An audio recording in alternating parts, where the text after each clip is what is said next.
Hey everyone, this is Michael again, and welcome to my Monday Night Raw review. And know that I didn't do this last night like always, because after Raw, I was busy, and so you guys again a double upload today. It's going to be this video, and then later on tonight, it's going to be my SmackDown review and the Mixed Match Challenge review, in the same video.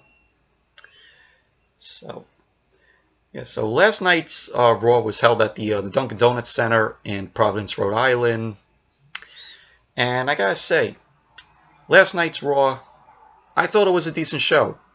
I really enjoyed Raw last night. There was good things that I liked about last night's Raw, which I will get to later on. But let's get started with the review.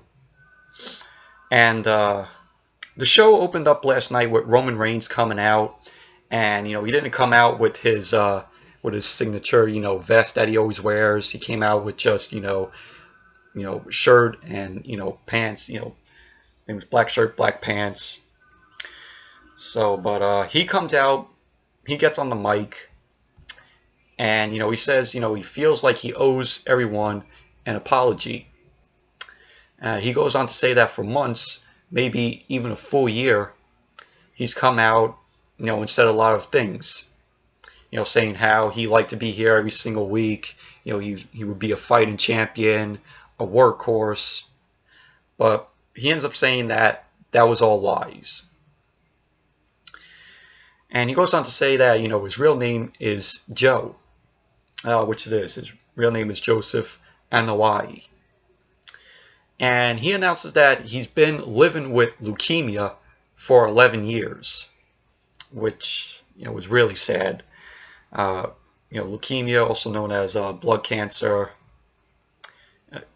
it's really scary. It's sad.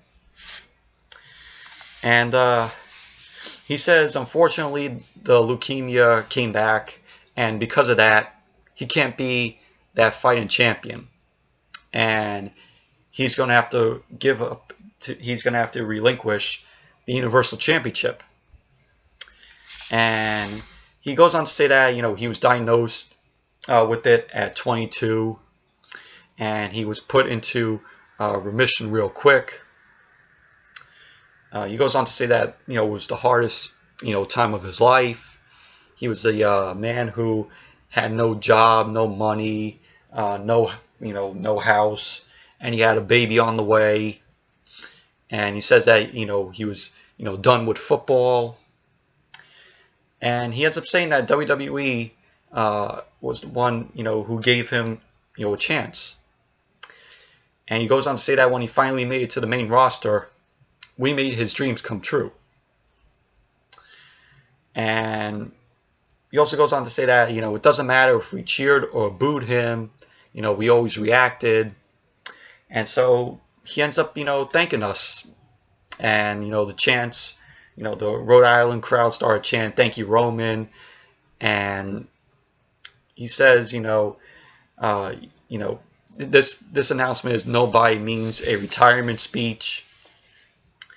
And he goes on to say that after he's done whipping leukemia's ass once again, he's going to come back home. And he says, he's going to beat this, and he'll be back, and we'll see him very, very soon. He says he, loves us all, and he tells us to believe that.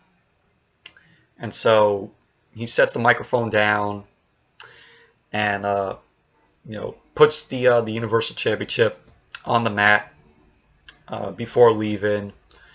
Gets out of the ring, starts fist bumping some kids. And then out came Dean Ambrose and Seth Rollins.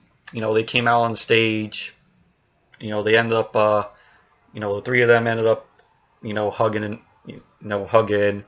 You saw, Seth Rollins being, very emotional. It was sad. It was very sad. And then, to end it, all three of them did the fist bump, and then all three of them ended up walking to the back. But and that ended the segment. And you know, it's really sad that Joe Anoa'i is going through this. You know, I may not be the biggest fan. You know, I'm not the biggest fan of Roman, as you all know. And you know, put aside his character, and just gonna speak about who he really is, outside of his character. But my thoughts and prayers, go out to him, go out to Joseph Anoa'i. Hope he gets well. Hope he he could fight this, and when he comes back, he's gonna be better than ever. So once again, my thoughts and prayers, go out to him. It's just really a shame. Very, very, very sad. But so yeah, so that was the segment.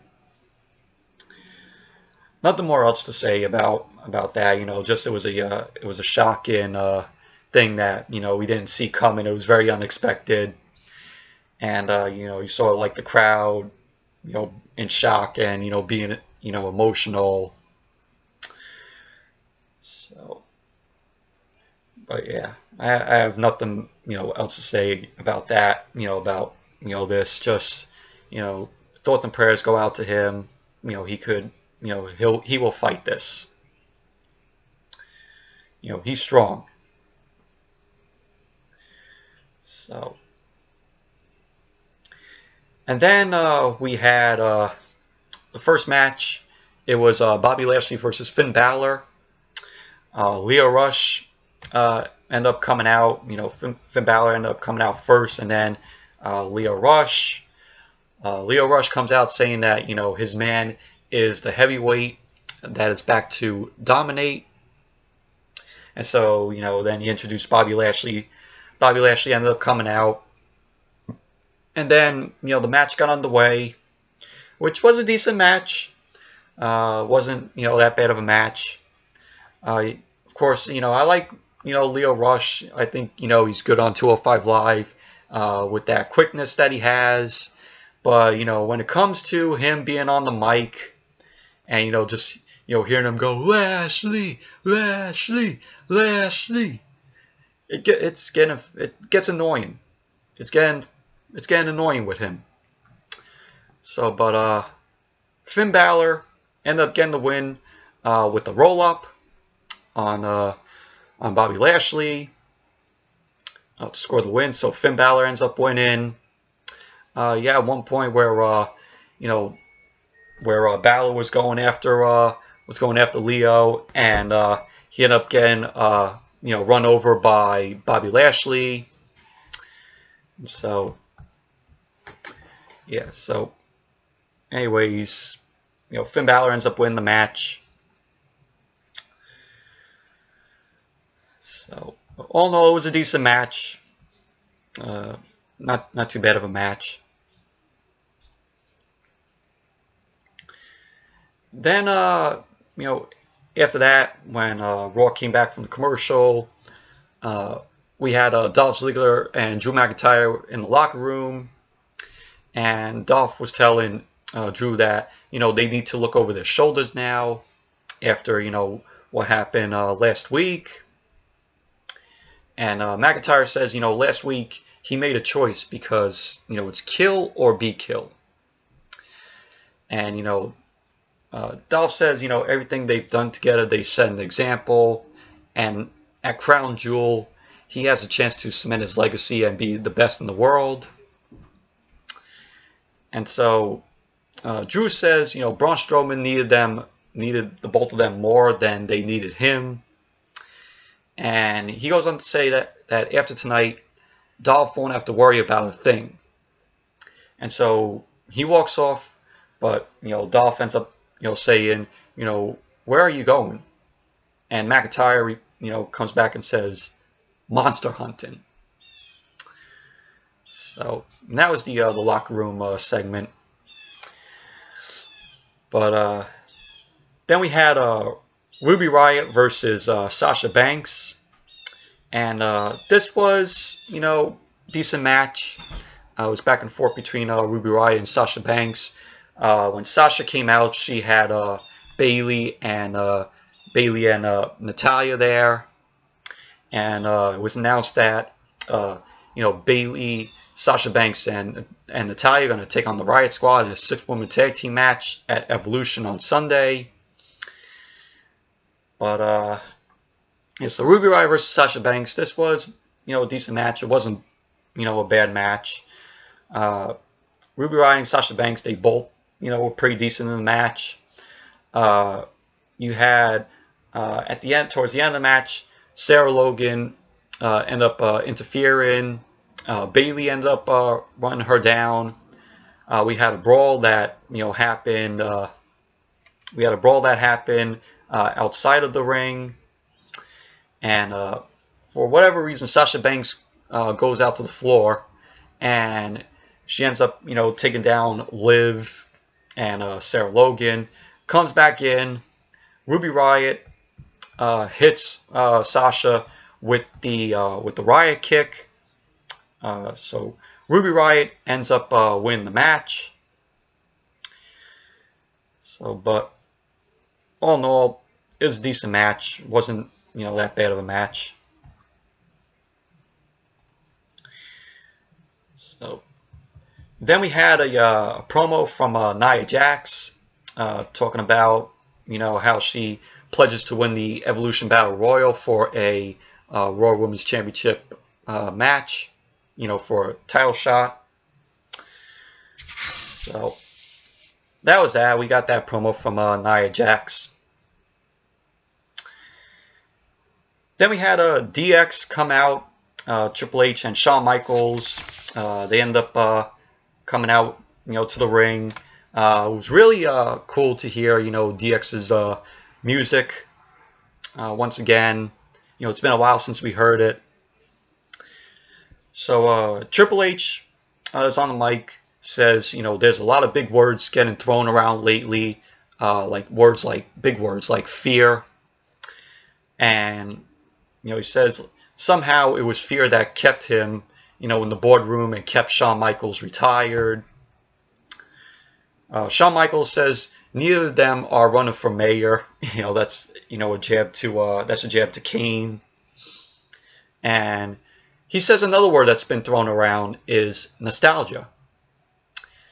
And Shawn Michaels says that he thought about it again because he was saying that he was hoping was a Greek word that meant new merch.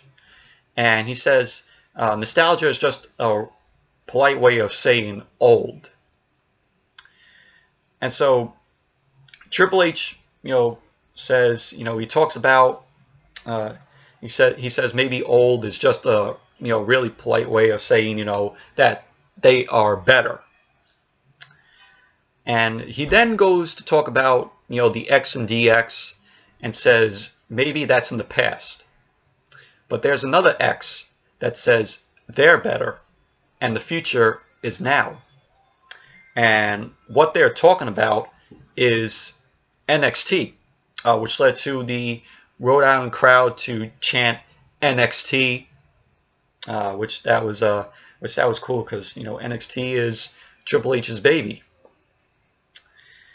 and puts on a great show every Wednesday with NXT. And Shawn Michaels says, they're running that too. And so Triple H addresses Kane, and yes, that's my cat, right there. Gonna look out the window. So Triple H, addresses Kane and Undertaker and says that at Crown Jewel, they're not coming to, to make them laugh. They're coming to kick their asses. And, he goes on to say that if you're not down with that, they got 2 words. And then Shawn Michaels was cut off because we heard, music. You saw, the lights flicker. You heard, Undertaker's, the dong.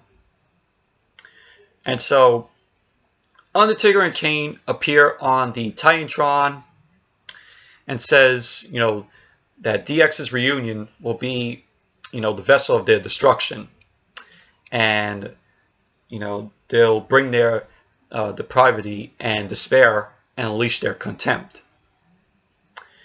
And you go on to say that Triple H should have stayed away and Shawn Michaels, should have stayed retired. Because, the both of them can't outrun the clock and they can't survive the Brothers of Destruction. And so we see tombstones with Triple H and Shawn Michaels' names.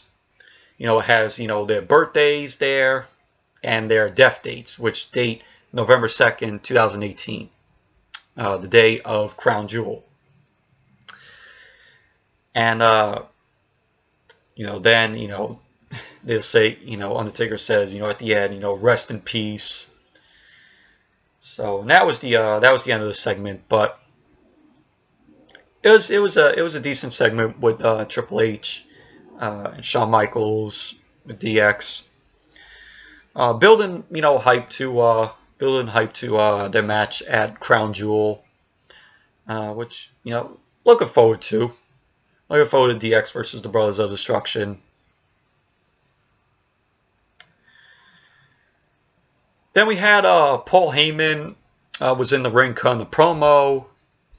He says, he talks about Roman Reigns. He says, Roman, would be the first person to tell us, the show must go on. And so he then talks about Crown Jewel and that it will be Braun Strowman versus Brock Lesnar. And this is going to be Braun Strowman versus Brock Lesnar for the vacant Universal Championship at Crown Jewel. And Paul Heyman says, only one can say they're worthy of the prestige of being champion.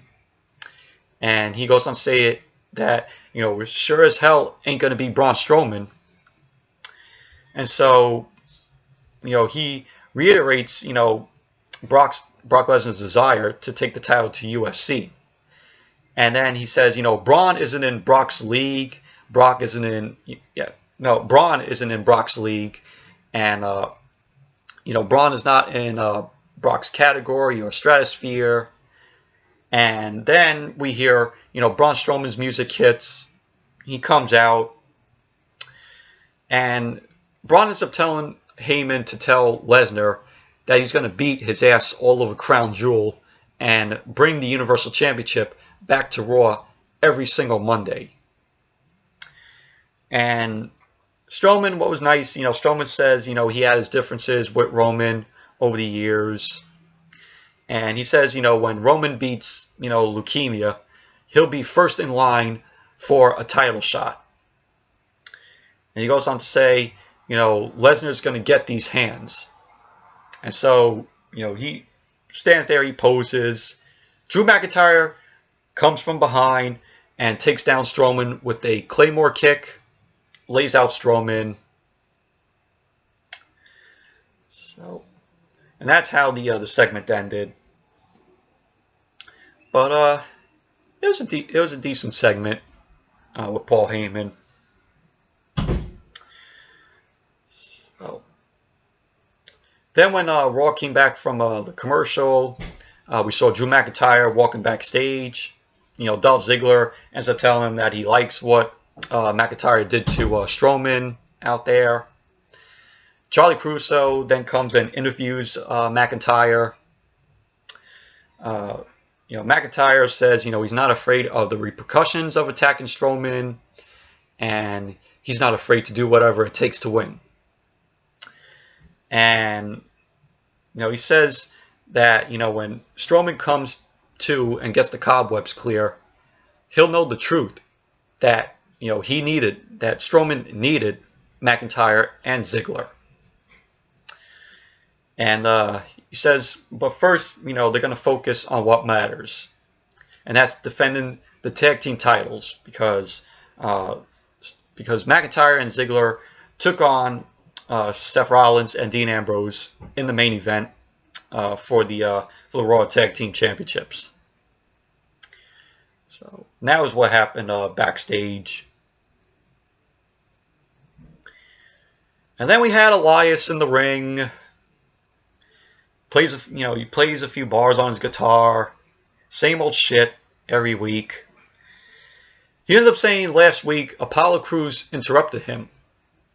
And so he wrote a song about it. And he's going to sing it for us. And so Apollo Crews interrupts him once again. And they end up having a match. So it was Apollo Crews versus Elias. This match was okay. It was back and forth between the both of them. Elias ended up winning the match with the drift away to Apollo Crews. So, it was an okay match. Nothing special, nothing great about it. Then we had Kurt Angle end up cutting a promo backstage about his career, saying how it's been tough to accept that he can't do everything that he used to, and he finds himself a chance to prove it by winning the WWE World Cup at Crown Jewel. And he says it won't be easy, and it may be his biggest challenge yet. And he puts over the guys who are in it. And competing with Kurt Angle, of course, it's going to be Seth Rollins, Jeff Hardy, The Miz, Rey Mysterio, Dolph Ziggler, Randy Orton, and John Cena. So all those guys, Kurt Angle is going to be taking on in the WWE World Cup match, to prove who is the best in the world. And so he says that he might not be the same man he was 15 years ago, but on this night, he believes he can be the best in the world. So it was a decent promo from Kurt Angle. It was enjoyable. I liked what he had to say. But yeah, so then we had there was before the DX. There was before we had a Dana Brooke promo that she was talking about at Crown Jewel. No, not at Crown Jewel, at Evolution. If she wins the Battle Royal, everybody could see what she will do. Who cares? So just had to say that. Not that you all care what about Dana Brooke. Then we had Elias was on the stage. He was still out there, and he wants to resume his concert. And he says he was feeling so good after being Apollo that he wanted to come out here and give us the truth. And so Baron Corbin ends up interrupting Elias. And he ends up telling Elias that as acting general manager, it's his job to keep the show rolling. And that there's a lot of stuff left to do. And he ends up saying, we don't have time for your performance. And, he says to Elias that he was talking to Stephanie, at, which point, Elias ended up cutting Corbin off and saying, he's sure Stephanie wants to walk with him. And so he's going to go ahead and perform.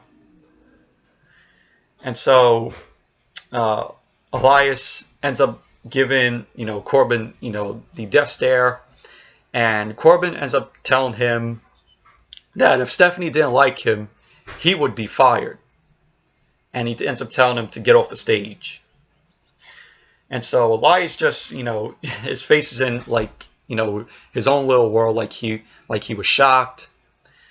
And he ends up writing a song about Baron Corbin. So he sings about how Corbin is just a giant puppet with Stephanie's hand up his ass, which was funny.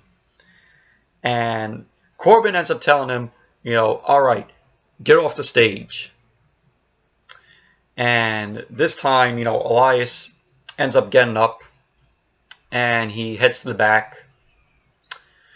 Corbin ends up, talking, and then back out came Elias, And then all we just see is Elias hit his guitar to Corbin's back. You see pile of guitar smoke, flying, and that was how it ended. So Elias is now a babyface. So, but so yeah, so it was funny how he hit the guitar to the back of Corbin. Unfortunately, possibly now we're gonna get Elias versus Baron Corbin. Hopefully, possibly next week on Raw. No, that's probably gonna happen. So that ended up happening. Then we had the Nikki Bella. After that, we had the Nikki Bella and Ronda Rousey contract signing for the Raw Women's Championship at Evolution on Sunday. The Bellas come out first. Then Ronda ends up coming out. Michael Cole was in the ring, and right when Ronda Rousey made her entrance, he got out. When Ronda ended up coming in, both of the Bellas ended up bailing out of the ring. They were explaining that they're here for a contract signing, and not to fight her in Rhode Island. And Ronda Rousey says, she only came to make sure she signs so she can beat Nikki up on Sunday. So she ends up telling Nikki to come into the ring, and she won't lay a finger on her, and that her word is her bond. And she ends up saying no matter what the Bellas say or do, she wouldn't break that promise. And the Bellas come back into the ring. Nikki ends up mocking the idea of Rousey using her bond, using her word of being bond, since Rousey gave her word about speaking of her mother. And so Nikki goes to Ronda and says, "Oh, did she promise like her mother she'd win the Olympics or the World Championships, and that she'd never have to watch her get hurt in the octagon?" And she's like, "Oh, did Ronda give her mother her word?" She ends up saying Ronda's mother is ashamed of her, and she ends up saying, imagine what Ronda's mother is going to think when a diva beats her for the title. And so that's when Ronda gets all serious and drops the mic. I like Ronda's facial expressions during this segment, during this contract signing. So then we had Nikki ends up signing the contract. She ends up slapping Ronda across the face, and that set off Ronda being all pissed. So Ronda ends up signing the contract and says on Sunday she will end Nikki, and to that she gives her word. And so she takes, we see her take the title, leaves, and nothing happened. Because usually when WWE does these contract signings, a table, the table's gonna flip, somebody's gonna get put through a table, or a brawl ensures. And that didn't happen with Ronda and Nikki. So, but this contract signing, it was pretty boring, in my opinion. Then we had Seth Rollins and Dean Ambrose. They were being interviewed by Charlie Caruso. Dean ends up saying, there are no words to describe, the ride of the Shield that they have been on for the last 6 years. He says, the ups and downs, the highs and lows. And he ends up saying, when you don't know what to do or say, you just got to do the only thing you know how to do. And he ends up saying, they're going to do whatever they always do, win. And we had, Seth Rollins says, he agrees that there are no words, but there are plenty of emotions. And that they're going to channel those two into beating McIntyre and Dolph to be the new Raw Tag Team Champions. And they're going to do it for Roman, because, they love him, and they tell, he says, believe that. So it was a nice interview with Rollins and Ambrose, showing remorse for Roman. Then we had when Raw came back from the commercial, Amber Moon, cuts a promo, talk about how she's going to win the Battle Royal at Evolution. So we had that. Then we had Dana Brooke versus Amber Moon versus Nia Jax versus Tamina, Fatal 4-Way. This was a boring match. It was a quick match. Amber Moon won with the Eclipse to Tamina. So Amber Moon ends up winning. Boring match. So then we had we came back from the commercial, and Titus O'Neil was out there, doing the the Susan G. Komen thing. So that was very nice. But then we had Lita and Trish was being interviewed backstage about their tag team match at Evolution against Alexa Bliss and Mickie James. And unfortunately, from what I heard, Alexa is now re-injured once again. So who knows if Alexa's going to go on at Evolution, or they're going to replace Alexa if she's too injured to compete on Sunday. And so Trish Stratus, says, Alexa and Mickie, are down for, always laughing and giggling. And Leah says every time they get in the ring, Trish makes her a fiercer competitor.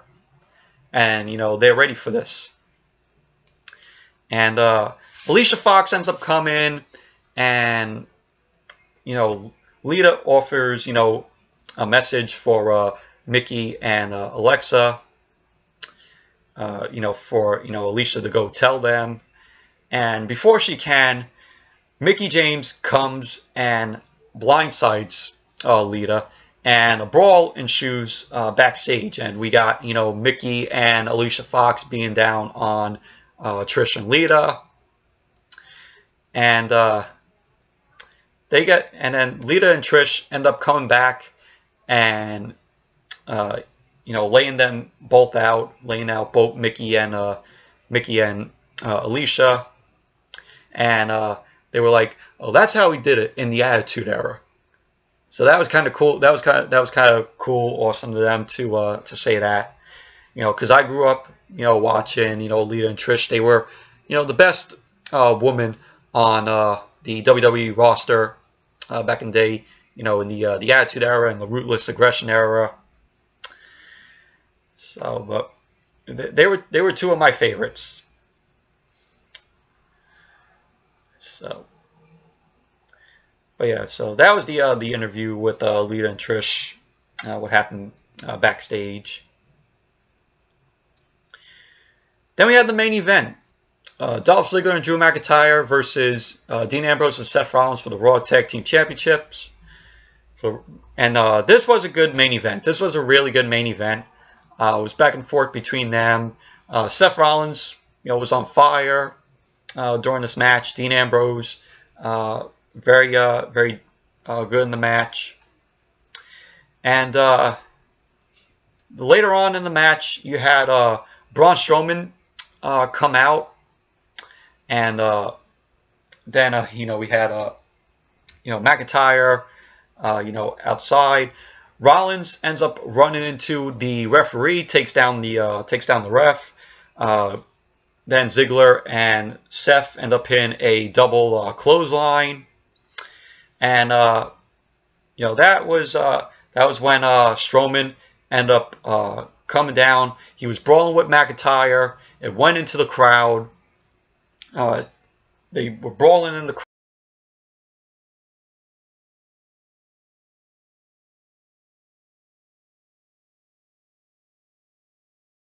and Ziggler was, grabbing for the titles, and Dean stops him. Dean stops him from from using the title on Seth, because I guess Ziggler was going to hit Seth with the title, but Dean is like, nope, stops him from using it, and it leads to Seth Rollins, kicking Dolph, ends up laying him out with the stomp, and so Ambrose ends up sliding back the referee in there. 3 count. It was over. Dean Ambrose and Seth Rollins are your new WWE Raw Tag Team Champions, which is awesome.